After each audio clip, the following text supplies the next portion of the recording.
दोस्तों, क्या आपको पता है कि हम दीपावली पर माता लक्ष्मी के साथ श्री गणेश की पूजा क्यों करते हैं और यह शुभ लाभ का क्या रहस्य है जो हर दीपावली पूजन के दिन लिखा जाता है। दीपावली से पहले धनतेरस क्यों मनाई जाती है। हम आपको सिर्फ माता लक्ष्मी और गणेश जी की पूजा का महत्व बल्कि एक ऐसी कहानी बताने वाले हैं जो आपको चौंका देगी। समुद्र मंथन, विष्णु जी का एक छुपा संदेश और लक्ष्मी जी के दत्तक पुत्र गणेश की कहानी, यह सब कुछ है इस वीडियो में, तो अंत तक जरूर देखें क्योंकि आप जो सुनेंगे वह आपने शायद ही कभी सुना होगा। एक बार माता लक्ष्मी अपने महालक्ष्मी स्वरूप में इंद्रलोक में वास करने पहुंची। माता की शक्ति से देवताओं की भी शक्ति बढ़ गई। इससे देवताओं को अहंकार हो गया। अब उन्हें कोई पराजित नहीं कर सकता था। ऐसे में इंद्र स्वर्गलोक के भोग विलास में व्यस्त हो गए। वे अपने कर्तव्यों को भूल चुके थे। महान ऋषियों को यह पता चला तो उन्होंने इंद्र को समझाने का निर्णय लिया। सभी महर्षि इंद्रलोक की ओर चल पड़े। ऋषि दुर्वासा भी इंद्रलोक पहुंचे। उन्हें पता था कि इंद्र अपने अहंकार में चूर है, लेकिन उनके समझाने पर वह मान जाएंगे और उन्हें अपने कर्तव्यों का बोध हो जाएगा। जैसे ही दुर्वासा इंद्रलोक के द्वार पर पहुंचे तो उनके स्वागत के लिए कोई नहीं आया।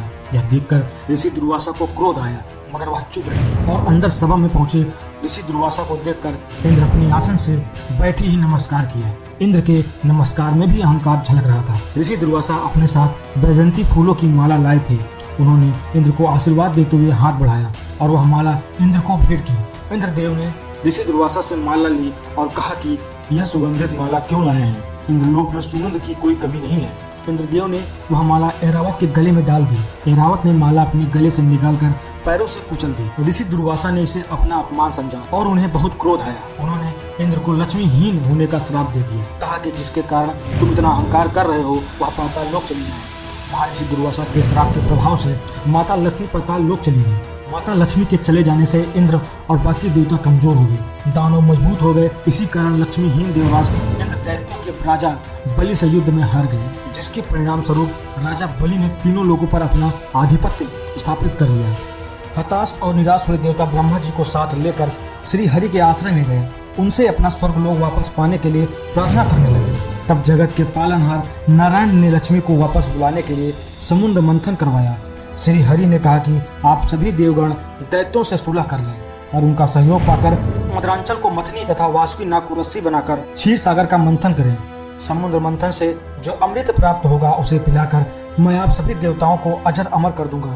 तत्पश्चात ही देवता दैत्यों का विनाश करके पुनः स्वर्ग का आधिपत्य पा सकेंगे। इंद्र दैत्यों के राजा बलि के पास गए। उनके समक्ष समुद्र मंथन का प्रस्ताव रखा। अमृत के लालच में आकर दैत्य देवताओं के साथ मिल गए। देवताओं और दैत्यों ने अपनी पूरी शक्ति लगाकर मदरांचल पर्वत को उठाकर समुद्र तट पर ले जाने की चेष्टा की, परंतु सक्षम रहे। सभी मिलकर श्री हरि का ध्यान करने लगे। भक्तों की पुकार पर श्री हरि चले आए। उन्होंने क्रीड़ा करना आरंभ किया। भारी मदरांचल पर्वत को उठाकर गरुड़ पर स्थापित किया तथा पल भर में क्षीर सागर के तट पर पहुंचा दिया। मदरांचल को मथनी और वासुकी नाग को रस्सी बनाकर समुद्र मंथन का शुभ कार्य आरंभ हुआ। श्री हरि की नजर मथनी पर पड़ी, जो कि अंदर की ओर धंसती चली जा रही थी। यह देखकर श्री हरि ने स्वयं को कच्छप रूप में मदरांचल को मूलता प्रदान की। शास्त्रों में वर्णित है कि समुद्र मंथन में सबसे पहले विष निकला, जिसकी उग्र लपटों से सभी प्राणियों के प्राण संकट में पड़ गए।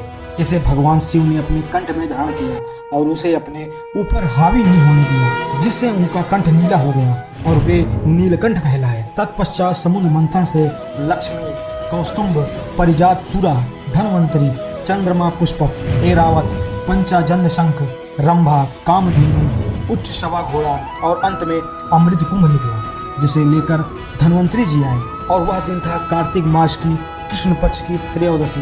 इसीलिए इस दिन धनतेरस मनाई जाती है और अमावस्या के दिन लक्ष्मी जी बाहर आई। इसलिए हर साल कार्तिक मास की अमावस्या पर माता लक्ष्मी की पूजा होती है।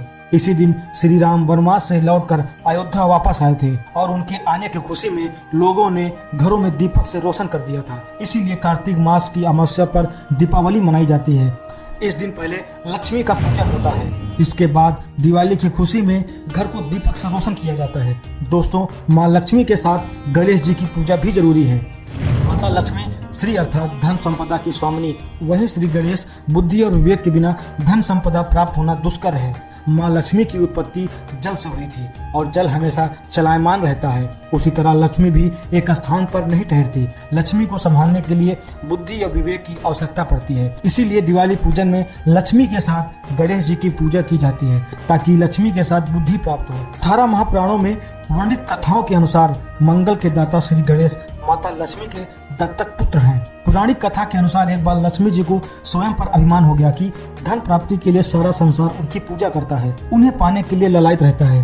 भगवान विष्णु उनकी यह भावना जान गए। माँ लक्ष्मी का अहंकार दूर करने के लिए भगवान विष्णु ने माता लक्ष्मी से कहा कि देवी भले ही सारा संसार आपकी पूजा करता है, आपको पाने के लिए व्याकुल रहता है, लेकिन आप अब तक अपूर्ण हैं। यह बात सुनने के बाद माता लक्ष्मी ने जिज्ञासु बस विष्णु जी से कहा, ऐसा क्या है कि मैं अभी तक अपूर्ण हूँ? तब विष्णु जी ने कहा, जब तक कोई स्त्री मां नहीं बनती तब तक वह पूर्णता को प्राप्त नहीं करती। संतान न होने के कारण आप अपूर्ण हैं। माता लक्ष्मी को इस बात से अत्यंत दुख हुआ और उन्होंने अपनी सखी पार्वती को अपनी पीड़ा बताई। माता लक्ष्मी को कोई पुत्र न होने पर उन्हें दुखी होते हुए माता पार्वती ने अपने पुत्र गणेश को उनकी गोद में बैठा दिया। तभी से भगवान गणेश लक्ष्मी के दत्तक पुत्र कहलाने लगे। गणेश जी को पुत्र रूप में प्राप्त करके माता लक्ष्मी अत्यंत प्रसन्न हुई और उन्हें गणेश जी को वरदान दिया, जो भी मेरी पूजा के साथ तुम्हारी पूजा नहीं करेगा, लक्ष्मी उसके पास कभी नहीं रहेंगी। इसीलिए दिवाली पूजन में माता लक्ष्मी के साथ दत्तक पुत्र के रूप में भगवान गणेश की पूजा की जाती है और यही कारण है कि माँ लक्ष्मी गणेश जी के दाहिनी ओर विराजमान होती हैं। दोस्तों, वीडियो कैसा लगा कमेंट करके जरूर बताएं। बहुत बहुत धन्यवाद।